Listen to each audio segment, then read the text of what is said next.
তোমরা সবাই কেমন আছো? সবাইকে শুভ সকাল। এই তো বেশ ভালোই আছি।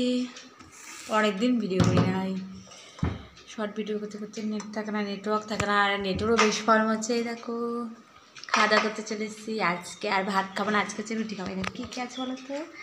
রুটি আছে, দেখো ভালো করে দেখাতে যাই, এটা কী বলো তো? তাল তোমরা কারা কারা খেতে ভালোবাসো? এই দেখো তাল দিয়ে হচ্ছে আলু পেঁয়াজের তরকারি, লাড্ডুও ছিল, খাই না কেমন কেমন লাগে ভালোই। লাড্ডু না, লাড্ডু আর নিলাম না, ও পেঁয়াজ দিয়েছে হবে। দেখো হচ্ছে জল। তোমরা সবাই কেমন আছো বলো? যদি ভালো লাগে লাইক করো, কমেন্ট, শেয়ার, সাবস্ক্রাইব করে দেওয়া চ্যানেলটা। বড় ভিডিও বানানোর এখন এসে হয় না, অতটা নেট পাবো না। যদি বড় ভিডিও যদি একদিন বানিয়েছিলাম, বানাতে গিয়ে আমার নেট শেষ, আরও টাকা ভরে আরও এক্সট্রা নেট ভরতে হচ্ছে। শর্ট ভিডিও করি। দেখো টাটা, তোমার সে ভালো থেকো, সুস্থ থেকো।